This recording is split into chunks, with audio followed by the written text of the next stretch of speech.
Good evening, and welcome to the impact of politicization on nonpartisan school board races that the Waukesha branch of the League of Women Voters of Milwaukee County is presenting. We believe education is a civil right, and public education is America's most vital institution. This presentation is being recorded for those who can't be with us live and will be available after the presentation. We ask that you keep yourself muted during the presentation and encourage you to put your questions in the chat, as we will have time to answer at the end of the presentation. I'm Vicki Shakmuth, and I'm a member of the Board of Directors of the League of Women Voters of Milwaukee County and Waukesha branch.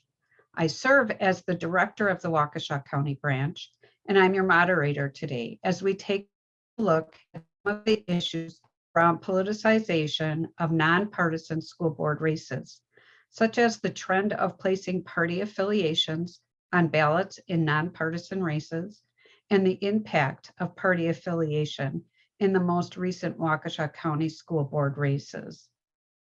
The League of Women Voters has for over 100 years been defenders of democracy, providers of information, and advocates for public policy issues. Our mission is to defend democracy and inform voters. The League adopts positions after careful study and passage with a majority vote of its members. The League of Women Voters believes that equitable, quality public education is critical for students. To learn more about our work and policy positions, visit us on our website at www.lwvmilwaukee.org. Today, we will examine how party politics impacts nonpartisan school board races nationally and in Waukesha County, why nonpartisan school board races should remain nonpartisan, and finally, we will discuss what we can do to make a difference. Now let's get to the presentation. Our featured speaker today is Michael Ford, Associate Professor of Public Administration at the University of Wisconsin-Oshkosh, where he teaches graduate courses in budgeting and research methods. He has published extensively on issues of public and nonprofit governance, education finance, and education policy. Prior to joining academia, he worked for many years in the nonprofit sector. He currently serves as the president of the Midwest Public Affairs Conference and as an elected member of the Oshkosh Wisconsin Common Council. Please welcome Professor Michael Ford. All right, I will share my screen as I say thank you everybody for coming and for having me.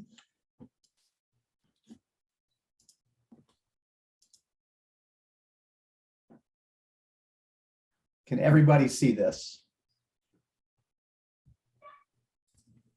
Yes. Yep. All right, sorry, waiting for the this virtual world, still adjusting to it. So thank you again for having me, and thank you for that introduction. As was said, I'm here to talk a little bit about the politicization of our nonpartisan school board races. As Vicki said, I'm Associate Professor of Public Administration at UW-Oshkosh, and I also run an applied research center there that looks specifically at issues of governance. So my goal here today is to talk a little bit about the history of the American school board, talk a little bit about partisanship, and then talk a little bit about what we can actually do to improve things. So that's one of my favorite pictures there of good old Mark Twain. His quote there, in the first place, God made idiots, this was for practice, and he made school boards.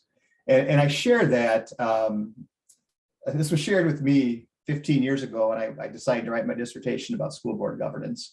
And it was a nice reminder that school boards have always been something that we paid a lot of attention to here in the United States. And I think part of the reason that we care so much about school boards is that we're all impacted by public education. Excuse me, Mike. Yeah. I hate to interrupt you. Yeah. Apparently the slides are not advancing. Uh-oh. Can you hit the icon play from start in the upper left-hand corner of the Yeah, menu? Try that and see if that resolves the problem. apologize for that.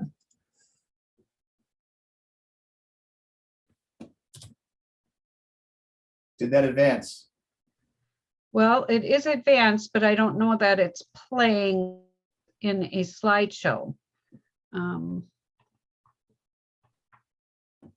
Here, let me go ahead and stop the sharing Okay, and try it again. Come on. Oh, I see what's happening. I'm sorry, my laptop is trying to convince me to update something. that's always nice timing. Right? Of course, I had even updated everything before we got here. You able to see that now or no? Well, we see it, but it is not in slideshow there. Maybe that's better. Now try maybe hitting play from start.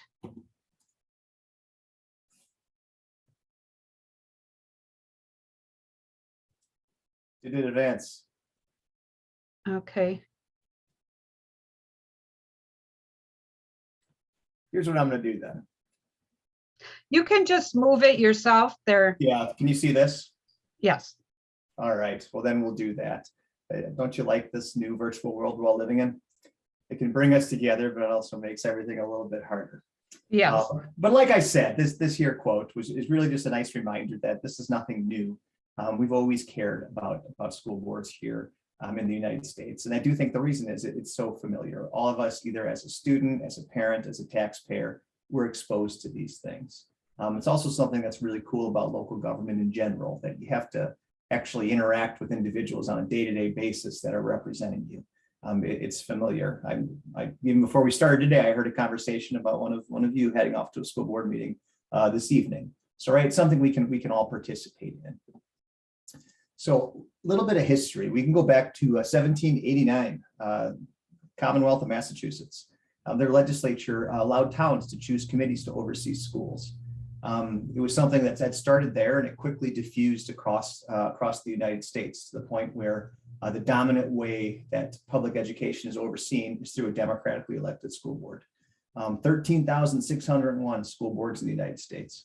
Believe it or not, there used to be about 100,000, and it was a lot of these one-room schoolhouses, but we had this era of consolidation up until about the 1960s, 1970s, when we've been stable and just slowly going down. But the thing I like to point out here is that almost all of these boards are democratically elected. About 10, 15 years ago, oh gosh, I'm getting older than I think I am. 2008, Matt Miller wrote a piece in The Atlantic advocating for the elimination of democratically elected school boards. It got a lot of attention at the time, and certainly in some big cities in the United States, they actually took that step. But even when that was going on and that political pressure was there, the overwhelming majority of school districts are overseen by these democratically elected boards. So even though we have these advocates that say we ought to get rid of them, it's like, well, you know what? That's all well and good, but that's the exception. The rule is a democratically elected board. Here in Wisconsin, we have 422 school districts, and all of them are democratically elected. So I reckon that most of you are familiar with them. What do boards actually do? So this is coming from a survey I did of 5,000 school board members across the United States. And I was really interested in what they actually saw their role as, what they actually did on a day-to-day basis. And part of my reasoning for looking at this is that I think a lot of the dysfunction, and I'll talk about that in a few minutes, goes back to the fact that there's generally a lack of understanding of what school boards do. There's a lot of role confusion there, even among school board members, and they get involved in things that really are not tied to their official duties. So this is a simple list, but like school boards, they make policies. They hire, fire, evaluate the superintendent or district administrator. They serve a legitimizing function. So being that bridge between the public and the school district, they're there to actually, share, to listen and share the opinions of the public and influence the policy of the district that way. They serve an accountability function. They serve a role when if you don't like how things are going, it's not just that you can vote them out of office, but you can actually correspond with them. There's some of that community accountability. And I could go on and on here, but I think the big takeaway here is that they don't manage the day-to-day operations of a school district.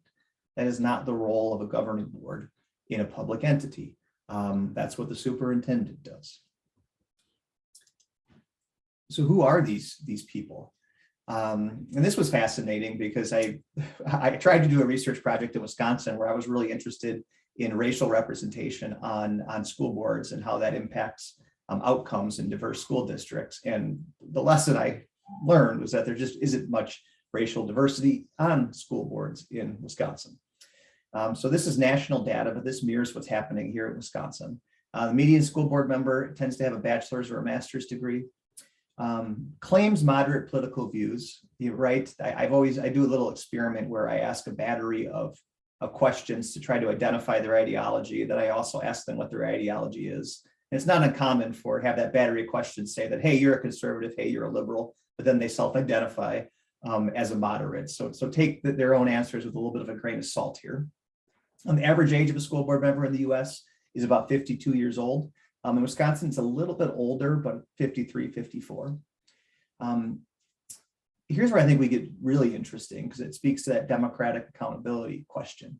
Almost 40% of school board members in the US say they didn't have an opponent in their previous election. So there's a lot of school board races across the United States that are not contested. As you all are familiar, this year we had some very interesting school board races.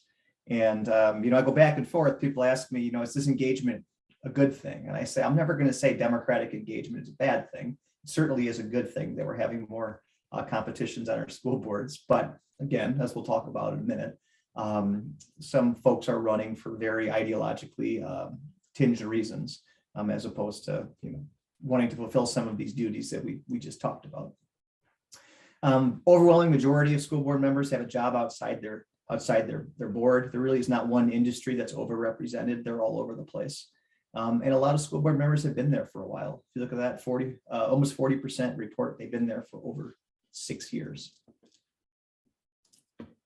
So that's when I talk to the school board members, but I also want to talk to the superintendents. So I surveyed and interviewed about 50% of the superintendents not in the United States, excuse me, this was just Wisconsin.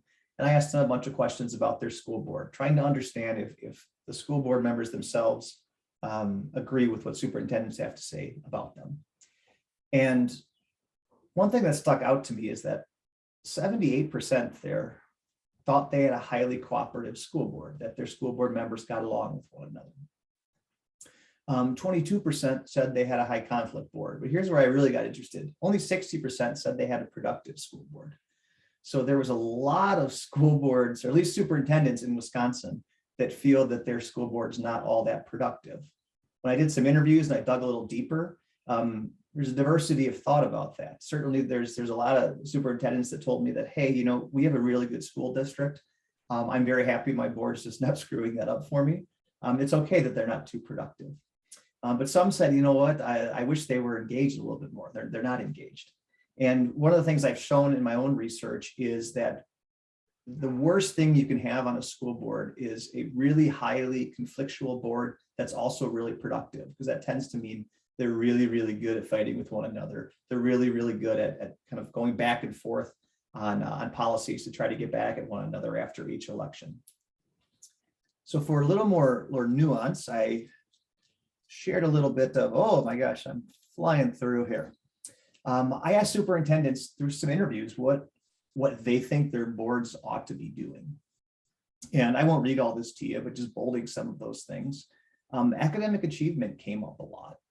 And that's really the last 30, 40 years that there's been more talk about how school boards can actually impact academic achievement. And the real idea there is that through policy making and being responsive to the needs of the district and being able to meet the needs of residents in the district, you can start to influence culture through those policies and through the superintendent. And there's a whole, they'll say they're not best practices. They're more or less best practices, but the key work of school boards is a whole list of research supported governing techniques that school boards can use to try to positively impact student achievement. And a lot of superintendents brought that up. On the other side, superintendents, complain that, hey, they shouldn't be micromanaging us. I don't like when they get into this personal conflict with one another. I really want them focused on the big picture and focused on how their policies are going to impact academic achievement. What about challenges? When I ask them what challenges they're facing in their school board, a couple of things came up. The real big thing was outside activity. And by that, I mean state policies, things that they don't have the ability to control. A lot of superintendents express frustration that so many of the things that they struggle with, like funding, like losing students, whether it's to a school choice program or just because of demographics, that they don't have much ability to do anything about it. So they struggled with that. And more recently, there's a lot of talk, obviously, about COVID, about student mental health, about learning loss. So again, a lot of bread and butter issues. And I'm going to pivot here a little bit because I want to go a little bit, I wanted to set the table, what school boards do, what they look like here in Wisconsin, and then try to tie that to some of this increasing pressure to introduce partisanship into our school board, not just our races, but our governance activities, and how that aligns with what school boards ought to be doing and what we know that they can do well. I'll start by saying that, right, school boards, they're political entities. These are elected officials.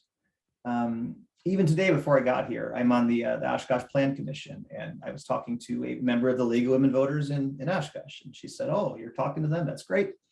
What are you talking about?" I said, "Oh, keeping partisanship out of nonpartisan elections." And she was like, "Well, that's not possible. There's always going to be politics involved." And my response is always, well, politics is okay. It's different than partisanship.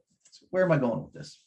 Well, when I actually surveyed, again, school board members across the country, 25% of them said that, yeah, that they listen to interest groups. They have influence over what I do.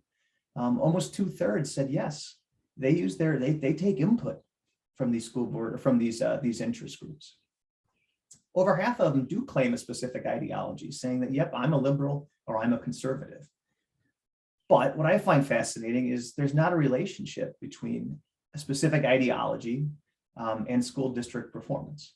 There's not a relationship between identifying with a specific ideology and the level of conflict on your school board.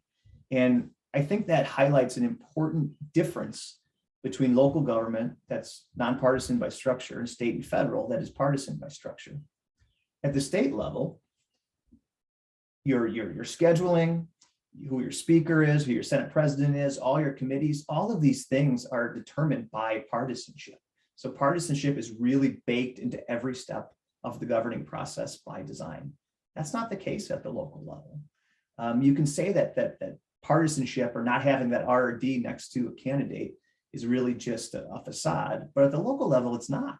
I mean, the structure of local government does not require that. The organization of local government. I didn't get appointed to the Oshkosh Plan Commission by our mayor because I'm a Republican or a Democrat. That didn't come up. That's not a requirement. Because again, we're officially nonpartisan. It's not key to what we do. And I want to go over the history because it's not by accident. It's not just some random thing that, hey, we don't have partisan local government. We don't have partisan school boards. It goes back to machine politics era.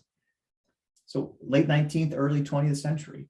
Our cities and most of our big and mid-sized cities had these hyper-partisan, ideologically driven political machines. They were incredibly inequitable and incredibly inefficient. Basically, if you were a member of the political party, you got perks, and sometimes those perks weren't really perks; they were just access to basic services. Other times, right, if you didn't agree with the dominant political machine, you didn't get those basic services. So it was a lot of glad handing and favors, a lot of use of government resources to enrich oneself and one's friends. And it was the progressive era that all of you are obviously familiar with if you're here at a League of Women Voters event, that created the modern structures of our local governments. The whole idea of nonpartisan office, the whole idea of having a professional superintendent or a professional city manager, someone who's not directly elected, but instead hired by a governing board that's elected to the people, to be insulated a little bit from politics. And that was a very specific policy choice in response to some pretty some pretty bad things that were happening. Some of our at-large systems where you vote for the top 7 vote getters as opposed to doing it by ward. That was all by design to try to get at some of the corruption or try to remove some of the corruption from the machine politics era. Now, that's not to say that partisan politics is inherently corrupt. I don't think that it is, but I do think it's important to remember that we do have the structures at the local level for very specific reasons. There's a history there. So here in Wisconsin, we've seen increasing partisan activity. I'm sure we all experienced this in 2022. It's not totally new. I go back to the Common Core debates that 15 years ago or so, and you saw a lot of partisan activity there. Here in Wisconsin, when Act 10 came out, was being discussed. That certainly right after that, we saw a lot of partisan activity in local government. But this certainly feels different this time around. So spring 2022, the time, I think I still, latest poll, so they were that she might not be the leader anymore. But the leading gubernatorial candidate on the Republican side, Rebecca Clayfish, she endorsed 48 candidates. It was very public about the fact that she, as a Republican, running for the highest Republican office in Wisconsin, endorsed these candidates in these local school board races. She endorsed 48. 38 of those candidates won, 14 lost. Did it matter? That's harder to say. The endorsed candidates tended to do well in Republican areas. Those that were not in Republican areas didn't do as well. It's difficult to say just with the results of whether or not it made a difference. And unless you think I'm picking on Republicans or Rebecca Clayfish, both parties do this. I was having a conversation with Wisconsin Public Radio the day after these elections, and their reporter wanted some help digging through some campaign contribution documents. And one of the things that we saw was just tons of in-kind contributions, a huge uptick in in-kind contributions to both conservative and liberal school board candidates. And usually that indicates a partisan mail-in. And I don't know, it sounds like in Waukesha you had them, certainly in Oshkosh we had them, both the Republican and Democratic Party had very explicit mailings endorsing their preferred candidates in school board races. So it's certainly just evidence that not only are political parties involved in these campaigns right now in Wisconsin, but they obviously see some broader electoral strategy in it. I wouldn't think that Rebecca Clayfish would go through the trouble of endorsing 48 different candidates if she didn't see some connection to her campaign and her likelihood of winning in November, which gets to this "why is this happening" question. Well, there's certainly some specific and broader reasons, and obviously I'm open to disagreement here, so I'm looking forward to the discussion afterwards. But certainly, what I've been seeing in some of my interviews and just discussions is that Democrats are highly frustrated with gerrymandering. They're highly frustrated with their inability to have influence in the legislature, despite being able to win statewide elections. So they see local government as a place where they can start to push some of their policy priorities that may not be possible to be pushed at the state level. Republicans seeking to gain traction on some of these national social issues. So critical race theories, school COVID policies.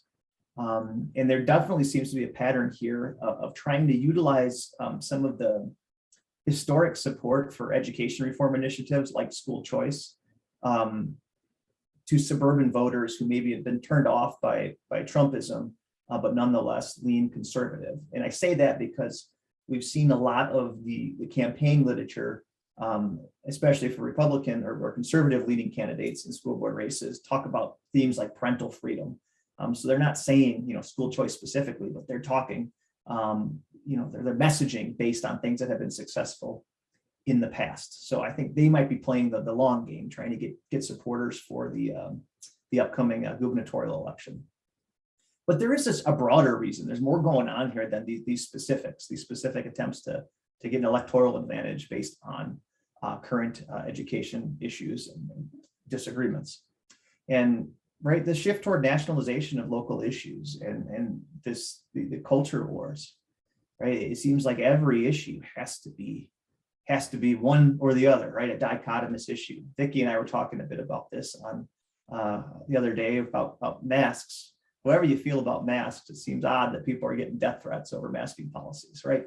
The fact that we're taking this issue that's really you'd think would be divorced from politics and making it kind of the end all and be all of where you stand politically.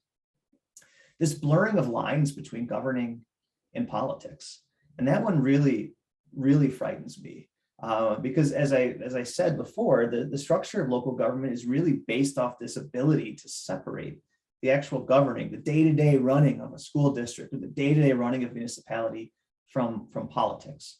And one of the things that occurs when these lines start to blur is you have political actors that don't have any subject area expertise. I always joke, and I joke as someone who's twice elected as an official, I have no skills beyond the ability to get one vote more than the other person. That's all you can really learn from a local election like that. Now, I think I have maybe a few more skills, but that's what gets you elected, more votes than the other person.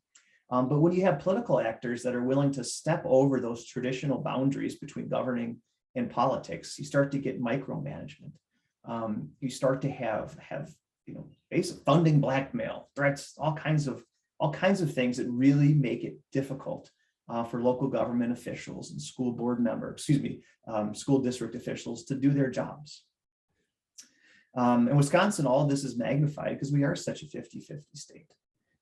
We are divided.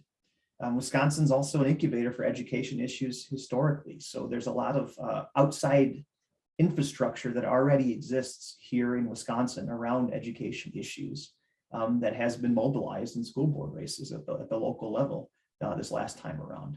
Maybe that's an accident of history, but that just is the reality. We tend to be the testing grounds or the birthplace of school vouchers.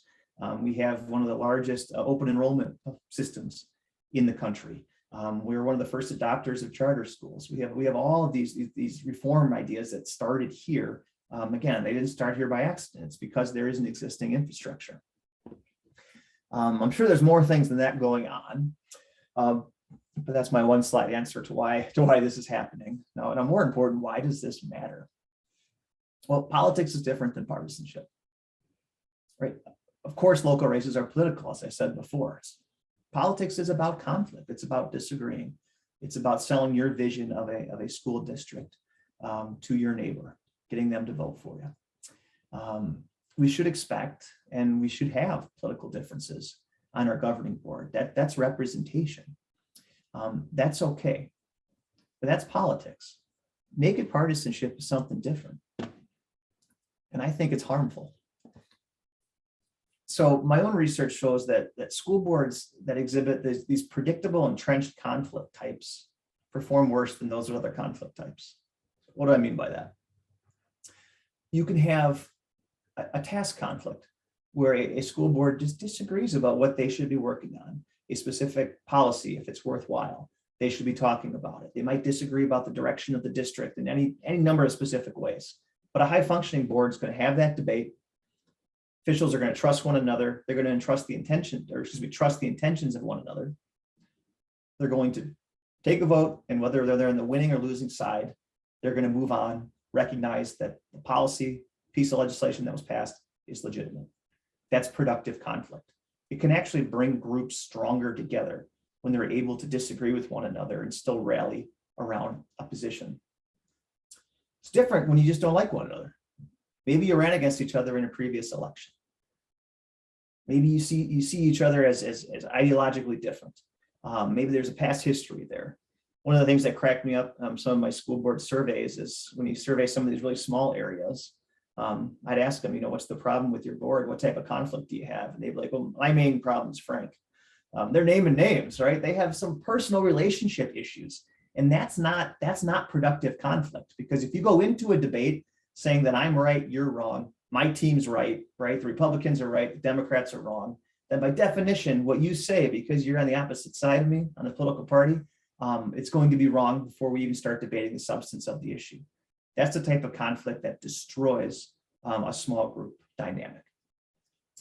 And when political party needs start to take precedent, it's the community needs that fall to the side, right? Anything that we actually accomplish for the sake of the community at large is by accident, because we are representing a segment of the community first before the entire community.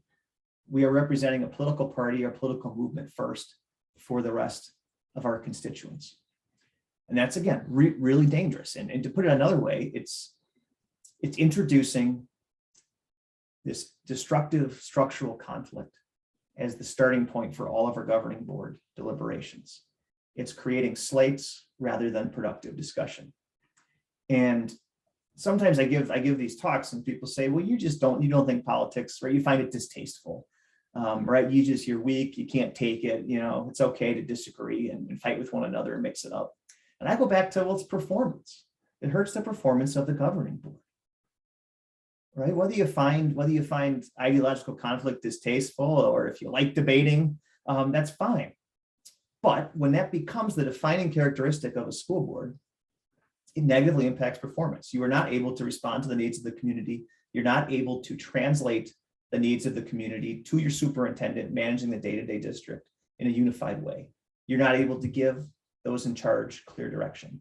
Think about a superintendent in that situation. They're trying to run a school district, and if they're getting completely mixed messages, by definition, anything they do is going to immediately be called into question by half of the governing board or whomever the slate is that disagrees with the action. That's just not a sustainable way to govern a public entity. And again, if you introduce this structural conflict at the beginning of the governing process, you're setting yourself up to fail. So what can we do about it? What can we do at this stage? Because it's happening, right? We all see this is happening. You wouldn't have done this discussion tonight, planned this discussion tonight if we didn't see it was happening. This is where it gets really hard. Certainly individual candidates can make the decision to turn down party endorsements, but the reality is you lose votes when you do that. You just do. Sometimes candidates get endorsed when they didn't ask for it. They don't even know they're getting endorsed. Local governing boards could adopt their own resolution saying that we're not going to take political endorsements. I've talked a little bit about that with a couple city attorneys out there, and they're saying, you could do that, but I'm guessing that might bring a free speech challenge pretty quickly. So maybe that's not a viable path. Personally, I think we can do a better job at explaining what school boards actually do. If folks understand that school boards are nonpartisan for a reason, if they understand that the overwhelming majority of tasks that a school board do are totally detached from these national cultural debates, I think we can start moving in a positive direction.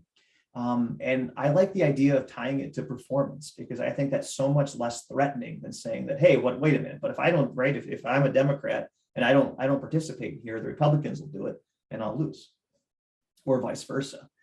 So I do think that those of us that are involved in school boards, whether we're studying them, serving on them, campaigning on them, it's about understanding that connection between the performance of nonpartisan local entities. That connection between performance and the way a small group of individuals on a school board interact with each other in that nonpartisan fashion. And it really comes down to the fact that government is us. And I'm going back to the progressive era that Lincoln, is it Stevens, I forget how you say that.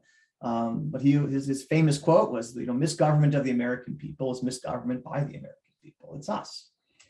So if we want to stop explicit partisanship in these nonpartisan races, voters have to reject folks that embrace it. If that lesson is learned at the ballot box, maybe there's an opportunity for changes there.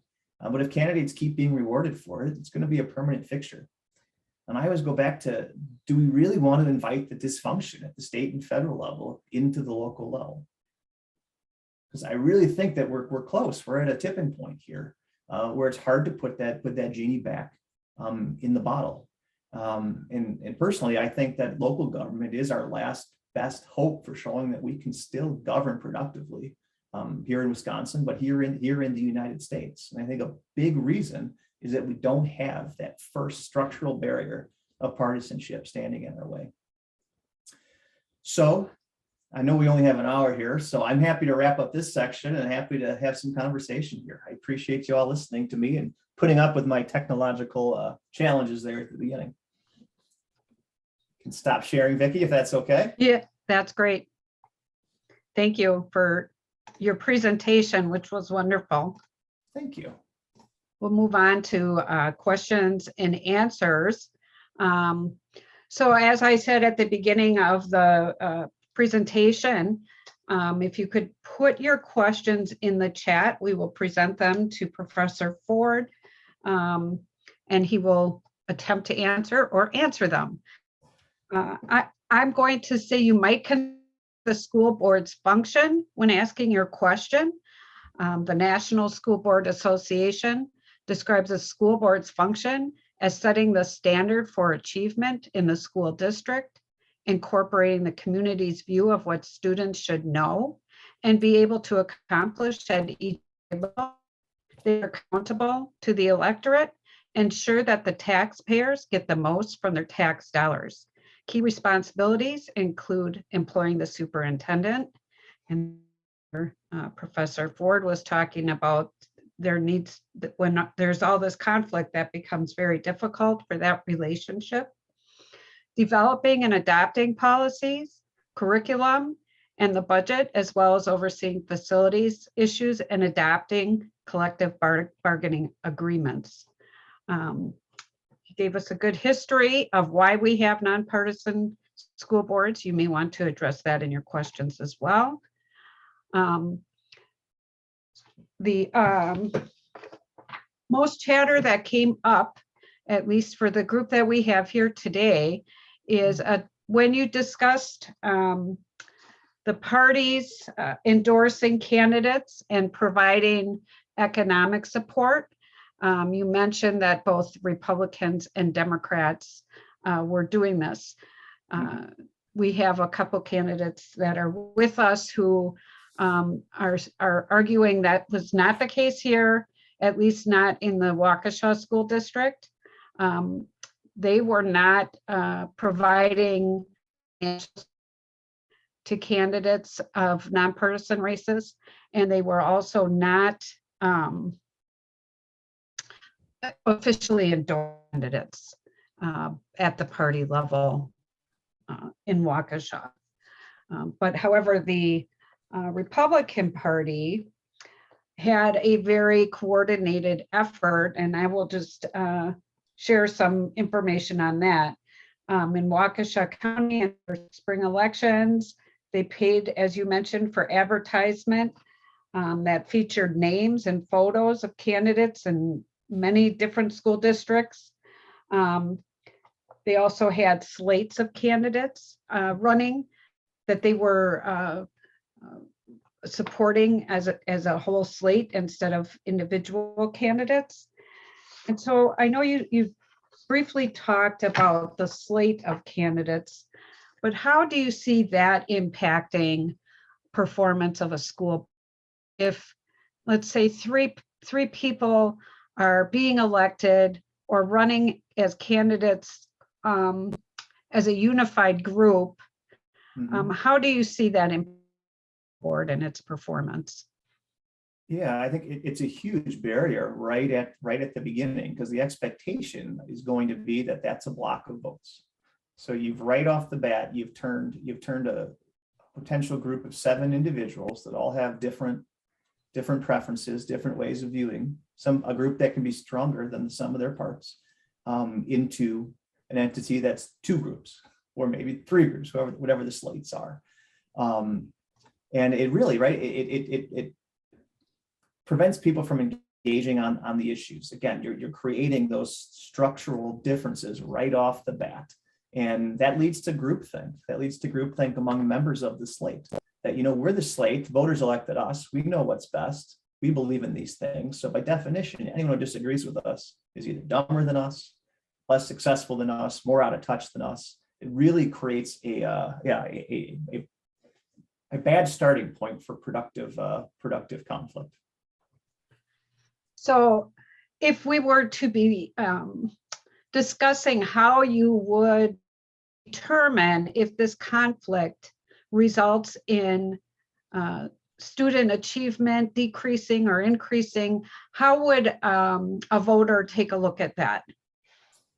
Yes, right. I mean, and that's where there needs to be more study. I'm sure all the voters are very familiar with all the research I've done on school boards, right? So I can give you the academic answer there, but the practical answer is a lot different, right? And I think it comes down to being able to to identify and put out there into the world, and even among school board members themselves, being able to do, training and self-assessments to get an idea of, do we possess these characteristics as a governing board that are negatively correlated with improving student achievement? Are we divided on things that are divorced from the actual goals of the governing process? But that takes a willingness among individual school board members to actually engage in those developmental activities. For the public, right? It's a lot harder. It's just a lot harder. I suppose the league can take the lead on that. Yeah, I don't know. I wish I had a good answer for you. Okay. So we have a question in the chat. John Norcross asks, do you see something in the shift to partisanship in 2021-2022 that is unique to our political situation? The phenomenon in Wisconsin, focusing on masks, CRT, anti-LGBTQ sentiments, etc., seems very oddly consistent with what we are seeing in other states. Oh, yeah, and it's opportunity, political opportunism. Those of you that have kids, I have 2 kids. I can say without hyperbole, though if my wife hears me, she might say I'm being a little hyperbolic. The COVID shutdown year was the hardest year of my life. My kids were in virtual school and I'm sitting next to them all day long. I don't go to work until they're done with school. It was extremely difficult. And you know what? That was an experience that was across the country. And I think that political parties, in this case, the mask, CRT, anti-LGBTQ sentiments, I think we saw that this was something that was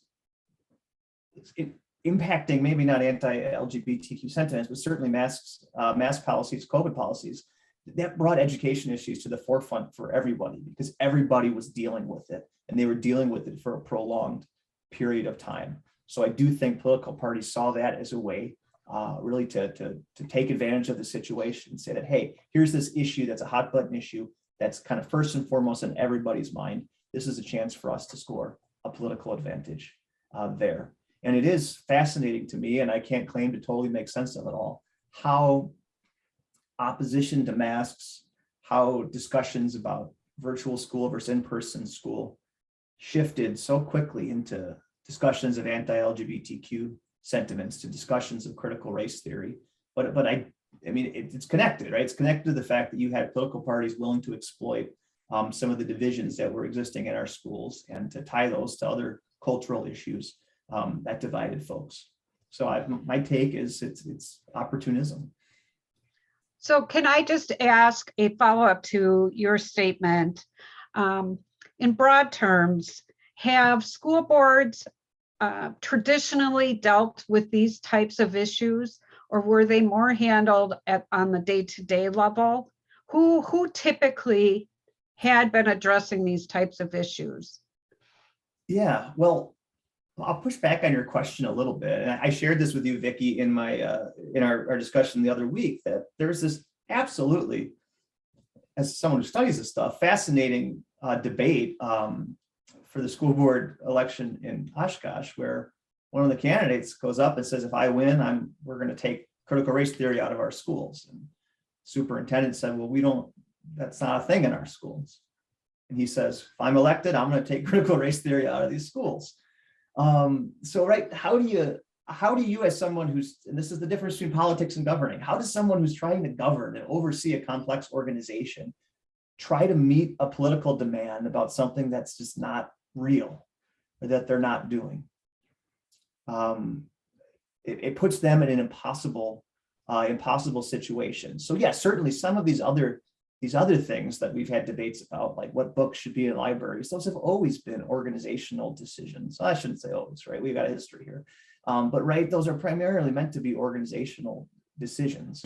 And it gets the reason, right, it's bleeding into the political realm and suddenly everybody is trying to micromanage what school districts are doing. And it's one of the reasons all this misinformation and misunderstandings fly. I mean, was it Waukesha where they had the big debate over litter boxes in the classroom for kids who are, identify as furry? It's like, it wasn't a real thing, but that stuff spreads like wildfire. Okay, so then from a candidate, a former candidate, she said, I think you said about 40% of school board members ran unopposed. Yeah. Is the trend toward less competition for school board seats or more competition? To what do you attribute the trend? So I think she previously asked, is this trend or this statistic still true in the last 2 years, or is that information still unavailable? Yeah, well, also a couple of things. I'll say that nationally, I don't know. In Wisconsin, it certainly has been more competitive this past year. We've seen more candidates than in the past.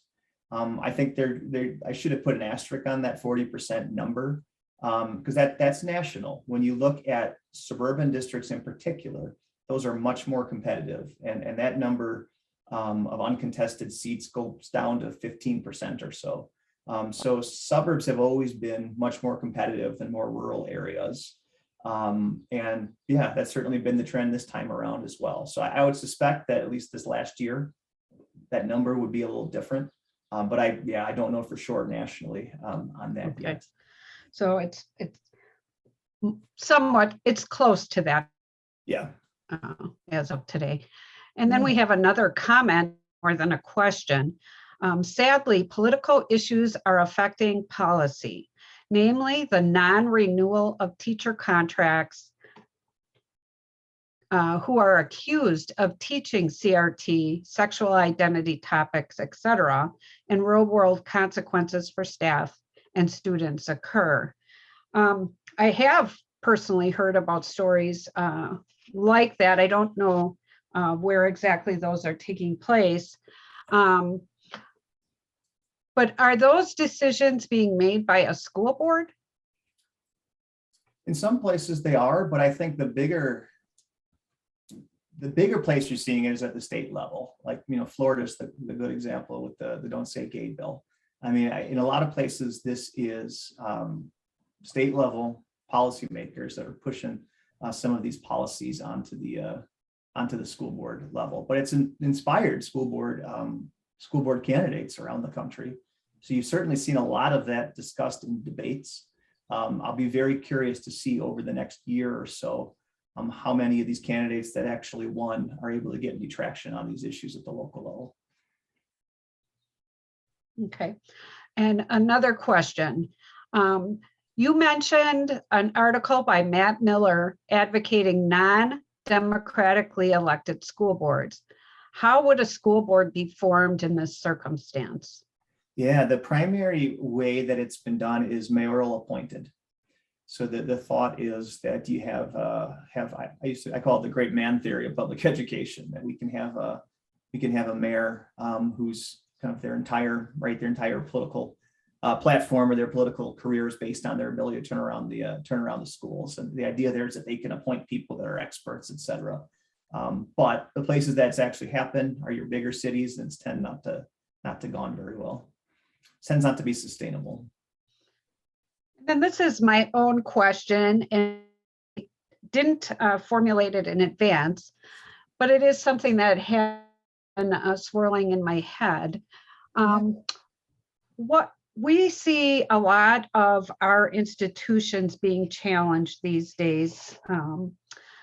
And what we are finding, some of these challenges are that we are not meeting our traditions in our systems and institutions. And are we watching, I guess, in real time with our school boards, that type of challenge where it is, you can't expect perhaps that the individuals who are challenging this system, if elected, will maintain a system of public education. You cannot assume that will be the outcome of what is being offered.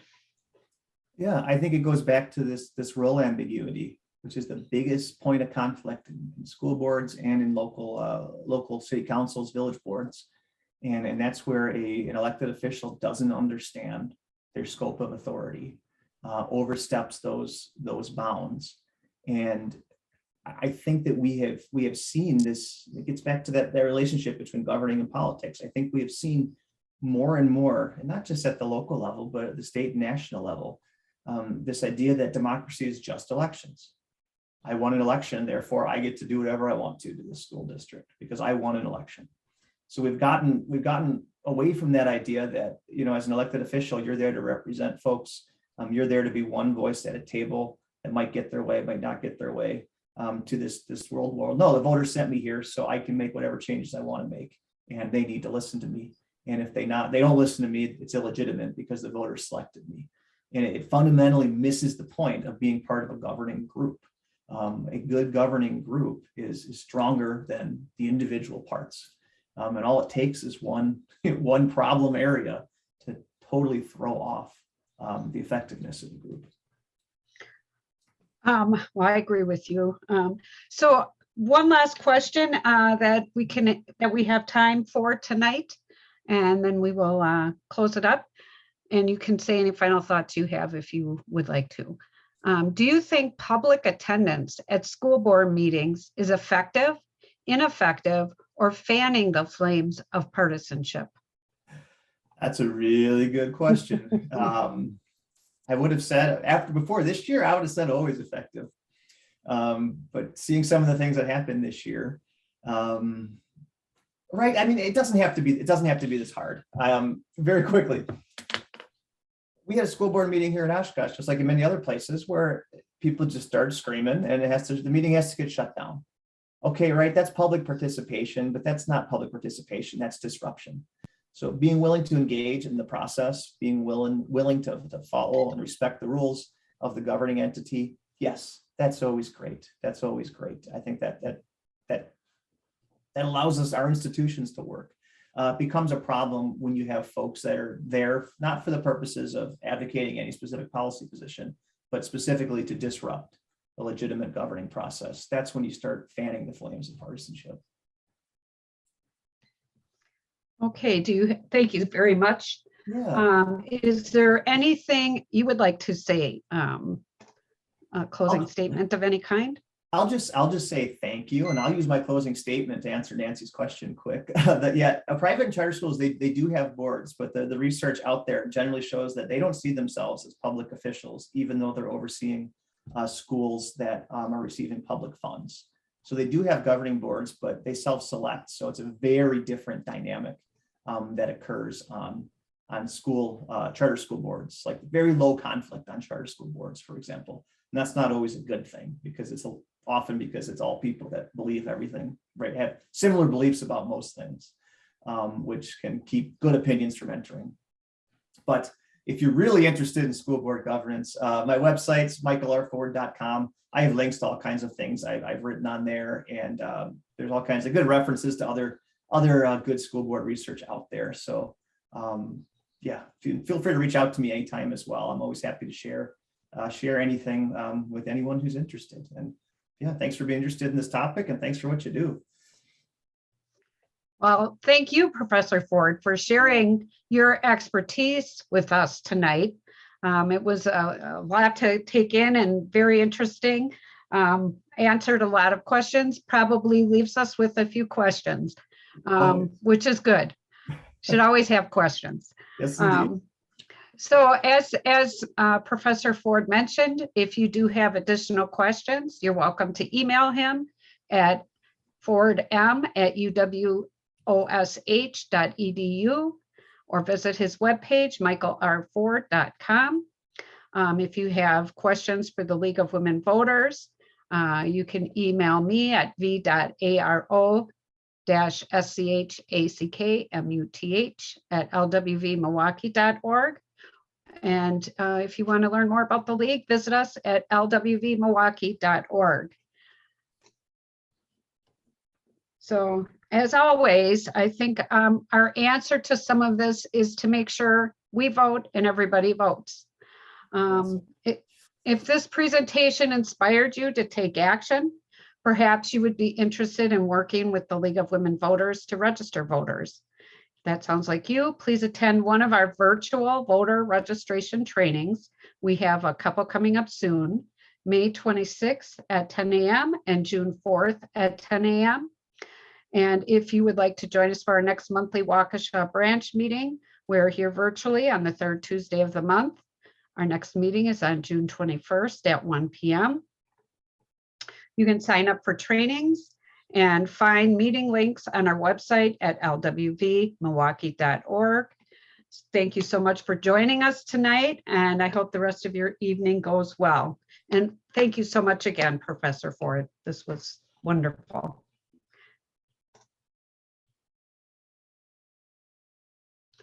I think I'll be closing out the meeting. And thank you all.